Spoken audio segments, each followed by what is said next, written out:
السلام علیکم ورحمۃ اللہ وبرکاتہ۔ بسم اللہ الرحمن الرحیم۔ رب اشرح لی صدری ویسر لی امری واحلل عقدۃ من لسانی یفقہوا قولی۔ رب زدنی علما رب یسر ولا تعسر وتمم بالخیر وبک نستعین آمین یا رب العالمین۔ سورۃ الاعراف آیت 85 سے ابتدا کریں گے انشاءاللہ۔ اعوذ باللہ من الشیطان الرجیم، بسم اللہ الرحمن الرحیم۔ وَإِلَىٰ، اور الہ ہوتا ہے طرف، اور بھیجے گئے کس طرف؟ مدین کی طرف۔ حضرت شعیب علیہ السلام کی قوم کا واقعہ بیان ہونے جا رہا ہے نا، تو مدین ایک شہر کا نام تھا جو بحر احمر کے کنارے کوہ طور کے جنوب مشرق کی طرف آباد تھا۔ وہاں حضرت شعیب علیہ السلام کی قوم آباد تھی۔ اصل میں مدین حضرت ابراہیم علیہ السلام کے ایک صاحبزادے کا نام تھا جو آپ کی اہلیہ محترمہ قطورہ کے بدن سے تھے، اور یہ قوم انہی کی نسل سے تھی۔ اسی وجہ سے انہوں نے اپنی بستی کا نام اپنے جد امجد کے نام پہ رکھا، جیسے بہت ساری جگہوں پہ رکھا جاتا ہے۔ اور یہ بھی ذہن نشین رہے کہ یہ قوم تجارت پیشہ تھی۔ ان کی بستیاں وہاں تھیں جہاں جزیرہ نما عرب کی دو مشہور جو تجارتی شاہراہیں ہیں نا، یعنی یمن سے شام اور عراق سے مصر جانے والی شاہراہیں آ کر ملتی ہیں، اور اسی لیے ان کی حیثیت ایک مشہور تجارتی منڈی کی تھی، جہاں جانے والے تجارتی قافلے اپنا سامان بیچا بھی کرتے تھے اور ضروریات کی چیزیں بھی خریدتے تھے۔ اسی لیے اہل جو مدین ہیں وہ معاشی لحاظ سے بڑے خوشحال تھے۔ چلیے جی اب پھر پڑھتے ہیں۔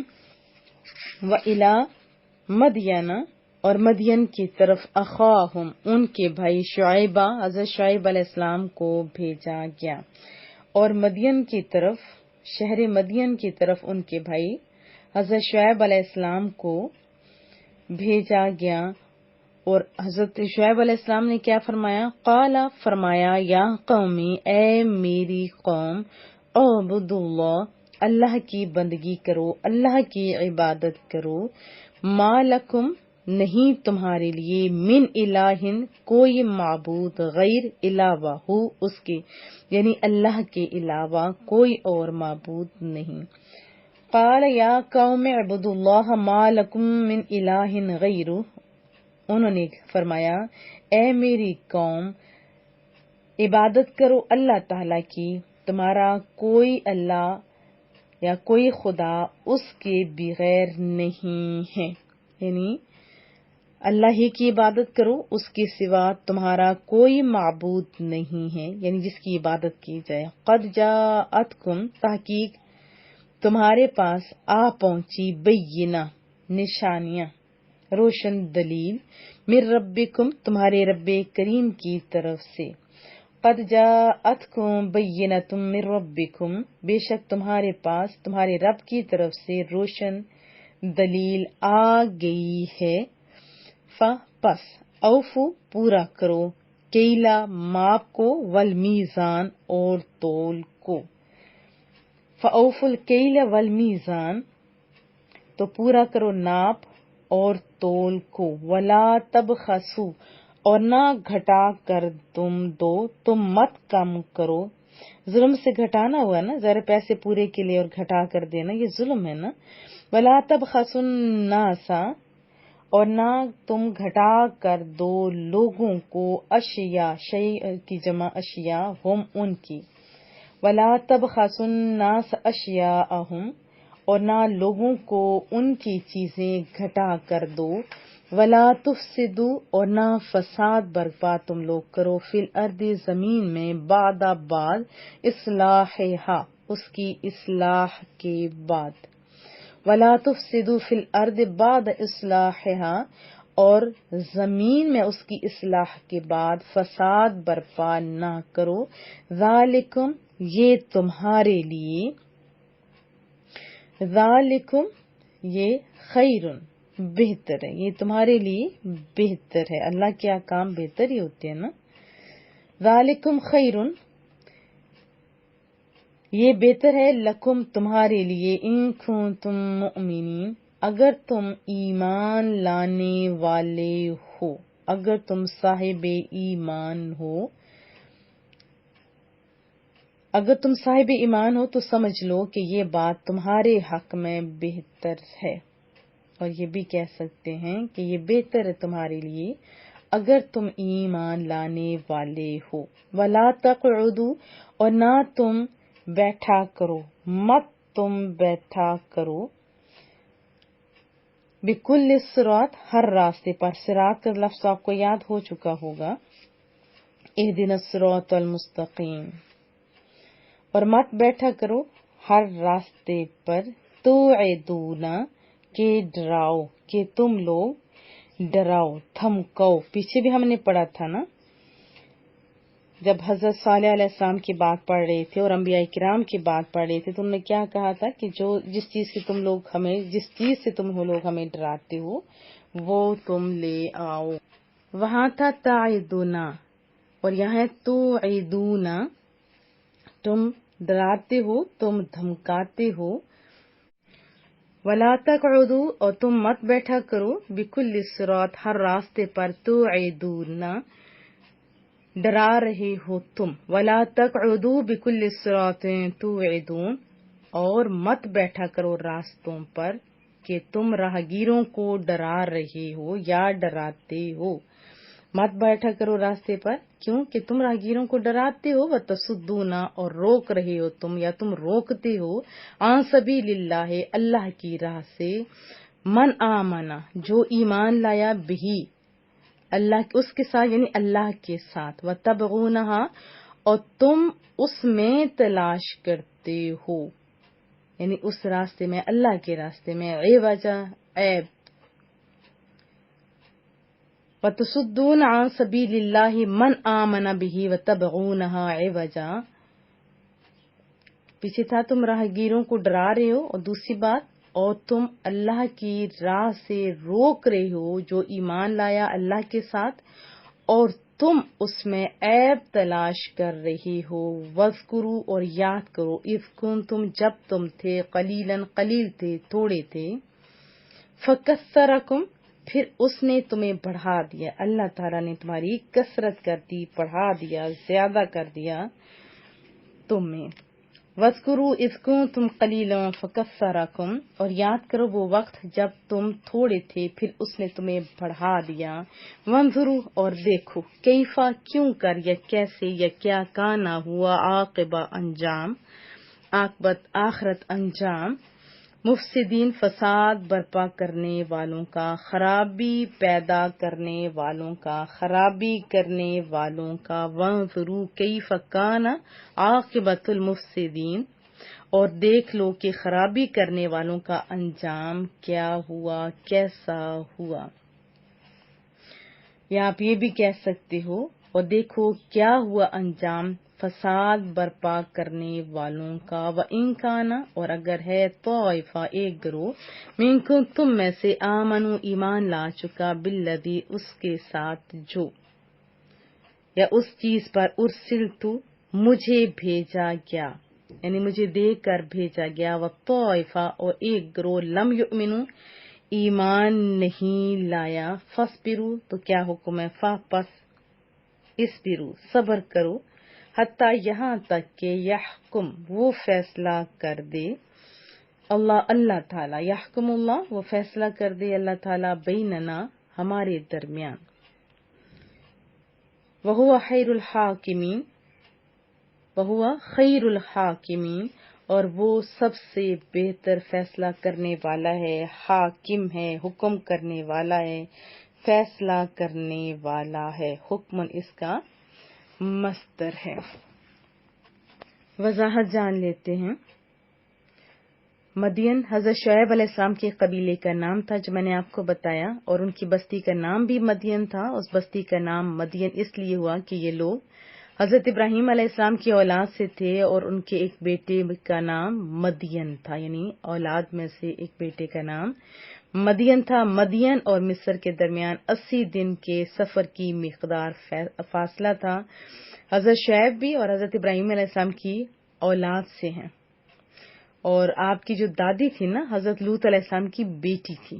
حضرت شعیب علیہ السلام اہل مدین کے ہم قوم تھے اور آپ انبیاء بنی اسرائیل میں سے نہیں تھے. ایک اور بات بھی حضرت شعیب علیہ السلام کے بارے میں بتا دوں کہ ان کے حسن استدلال اور فصیحانہ انداز کلام کی وجہ سے خطیب الانبیاء بھی کہا جاتا ہے. اور آپ کے تبلیغی وعظوں کا خلاصہ قرآن نے ہمیں بتایا. ایک تو یہ کہ آپ کی قوم کی جو بڑی خرابیاں تھیں 2 تھیں. کون سی؟ آپ جانتے ہیں کہ ناپ تول میں کمی. ایک تو یہ ہوتی ہے نا، ان میں بہت بڑی برائی تھی کہ جو ناپ تول میں کمی کرتے تھے. دوسرا کیا کرتے تھے؟ سب سے پہلے اللہ کی عبادت کی دعوت دی تھی نا، اس کی وجہ یہ تھی کہ ان کی قوم شرک میں مبتلا ہو چکی ہوئی تھی. دوسرا ناپ تول میں کمی کرتے تھے، اور سب سے بڑی بات لینے والا اور دینے والا پیمانہ بھی انہوں نے الگ رکھا ہوا تھا کہ جب دیتے تھے تو کم والا پیمانہ سے وہ دیا کرتے تھے. اور جو تیسری بڑی بیماری تھی ان کے اندر، برائی تھی، وہ حضرت شعیب علیہ السلام سے دور کرنے کی لوگوں کو کوشش کرتے تھے. یہ لوگوں کو تنگ کرنے کے لیے ان راستوں پر بیٹھتے تھے جو حضرت شعیب علیہ السلام کی قیام گاہ کی طرف جاتا، اور جب انہیں کوئی شخص ادھر جاتا نظر آتا تو اس کے سامنے جا کے حضرت شعیب علیہ السلام کی مذمت کرتے، آپ کے عقائد کو اس طرح پیش کرتے کہ یہ معلوم ہونے لگے کہ یہ عقائد سارے کے سارے باطل ہیں. اور ان کے اس پروپیگنڈے کے باوجود اگر کوئی اللہ کا بندہ حضرت شعیب علیہ السلام کے پاس جانے پر بضد ہوتا تو پھر اس کو ڈنڈے کے زور سے روکتے تھے. ان کے اس عمل کی سرزنش کی جا رہی ہے کہ ایسا کرنا چھوڑ دو، اس کا انجام اچھا نہیں ہوگا. ان کی قوم کا ایک جو بڑا مقصد، جو ناپ تول میں کمی کیوں کرتے تھے، ان کا یہ بڑا مقصد تھا کہ زیادہ سے زیادہ پیسے اکٹھے کرو، یعنی دولت کماؤ. یہی ان کا مقصد بن کے رہ گیا تھا. اس مقصد کو حاصل کرنے کے لیے وہ بڑی سے بڑی بے ایمانی اور فریب کاری کو جائز سمجھتے تھے. کم تولنا، کم ناپنا، دوسرے لوگوں سے کوئی چیز خریدتے وقت ان کی سادگی سے فائدہ اٹھانا، ان کی قیمت کم دینا، ان کے نزدیک یہ کوئی معیوب چیزیں نہیں تھی. تو حضرت شعیب علیہ السلام نے ان کو اس برائی سے روکا. اب اس میں ہمارے لیے بہت سارے اسباق ہیں. دیکھیں، جو برائیاں ان میں تھیں، ہم اپنے اندر ذرا دیکھیں کہیں ہمارے اندر تو نہیں چلی ہیں. کیونکہ یہ بات آخر میں ساری چیزیں بتا کے فرمایا کہ وَانْظُرُوا كَيْفَ كَانَ عَاقِبَةُ الْمُفْسِدِينَ. دیکھو کیا انجام ہوا فساد کرنے والوں کا. وہ جو کھنڈرات ہے نا، جہاں بڑے بڑے لوگ رہتے تھے، بڑے علم و صنعت والے، جن کا کوئی ثانی نہیں تھا، ان کی قوت، ان کی شوکت سب کچھ تھی، انہیں بڑا ناز تھا اپنے معاشرت پر، لیکن نافرمانی کی راہ پہ جب نکلے وہ تو پیس کر رکھ دیے گئے. ان کے انجام کو دیکھو، وہی انجام تمہارا بھی ہو سکتا ہے. اپنے اندر ذرا دیکھیے، اگر آپ تاجر ہیں یا کسی بھی لحاظ سے کوئی بھی کام کرتے ہیں، مثلا دودھ کا کاروبار ہے، کوئی بھی ہے، تو کہیں آپ بھی تو اس بیماری کا شکار نہیں ہیں؟ اگر ہیں تو ہمیں بھی بچنا چاہیے، کیونکہ ہم رسول اللہ کی امت میں سے ہیں. ہماری بڑی شان ہے. ہم یہ چھوٹے کام نہیں کرتے، ہم تو بڑے بڑے کام کرتے ہیں، ہے نا ایسی بات. اور ایک اور اس میں یہ سبق ملا کہ جو دین کے رستے میں رکاوٹ پیدا کرتا ہے یا اس طرح کے پروپیگنڈے کر کے دوسروں کو خراب کرنے کی کوشش کرتا ہے، ان کو اپنے انجام پہ غور کرنا چاہیے. جیسے سورۃ اللہب کے اندر دیکھیں، وہ سگا رشتہ دار چچا تھا، لیکن بتایا لوگوں کو اللہ تعالیٰ نے کہ جب تک تم لوگ میرے محبوب کی پیروی نہیں کرو گے، نہیں مانو گے، تو میں بھی تمہاری نہیں سننے والا، تم لوگ تو سیدھے جہنم میں جاؤ گے. ابھی زندہ تھا نا ابو لہب، کیا کہا کہ ٹوٹ گئے دونوں ہاتھ، بربادی کا بتا دیا. پھر اس کے ساتھ تعاون کرنے والی اس کی وائف بھی جائے گی جہنم میں. تو اس میں ہمارے لیے یہ سبق ہے کہ کوئی غلط کام کر رہا ہو اسے روکا جائے. نہیں تو کم از کم خود تو ساتھ نہ دیا جائے. جیسے بہت ساری عورتیں کہتی ہیں ہمارا شوہر یہ کہتے ہیں ہم شوہر کی وجہ سے ہم یہ کام کر رہے ہیں، حالانکہ بہت سارے کام ہم اپنی مرضی کے مطابق کروا لیتے ہوتے ہیں. فار ایگزامپل اگر نہیں وہ مانتا تو خلاف شرع بات ماننا یہ بھی غلط ہے، کیونکہ خود ڈوبنے والی بات ہوگی نا. اور جو اللہ کے راستوں سے روکتے ہیں یہ کن کا طریقہ ہے؟ یہ کفار کا طریقہ ہے. جو صحیح کام سے روکتے ہیں، پروپیگنڈے کرتے ہیں، تو یہ غلط لوگوں کے ہی شروع سے وتیرے رہے ہیں، یہی رہیں گے. ابھی بھی بہت سارے لوگوں کو روکا جاتا ہے اور پتہ نہیں کیا کیا پروپیگنڈے کیے جاتے ہیں. ہم لوگوں نے جب ادارہ بنایا تھا تو اس ٹائم ابھی تک یہی چل رہا ہے. جو ساتھ والے جو دوسرے تیسرے لوگ ہیں جن کو ان اداروں سے، ان کی اذانوں سے، قرآن کریم کی آوازوں سے الرجی ہوتی ہے، وہ ایسے ہی پروپیگنڈے کر رہے ہیں. میں جب گئی تھی یو ای کے اندر وہاں بھی ایسا ہی ہوا، ہر جگہ ہی ایسا چل رہا ہے. تو جو فساد کرتے ہیں انہیں سوچنا چاہیے ہم رسول اللہ کی امت ہیں، ہمارا یہ کام نہیں ہے. اور اللہ پاک پروپیگنڈے کرنے والے لوگوں اور فسادی لوگوں سے بچائیں.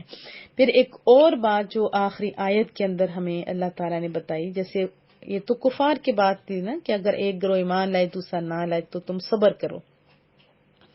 ہمیں بھی صبر کرنا چاہیے. فار ایگزامپل کوئی اچھا کام کر رہے ہیں، کوئی ساتھ نہیں دے رہا تو کوئی بات نہیں، کچھ تو لوگ ہیں نا، تو ہمیں اس پہ بھی اللہ کا شکر ادا کرنا چاہیے. ہاں بس یہ دعا کرنا چاہیے کہ مولا کریم ہمیں اچھے لوگ عطا فرما جو ہمارے کام میں معاونت کرنے والے ہوں، جن کی آخرت زیادہ سے زیادہ اچھی ہو. تو مجھے امید ہے آپ انشاءاللہ تعالی ہمارے ساتھ فل تعاون بھی کریں گے، اور آپ سب کو بہت زیادہ مبارک. اللہ کی فضل سے آج ہمارا 8واں پارہ مکمل ہو گیا. انشاءاللہ تعالی کل ہم 9ویں پارے سے ابتدا کریں گے.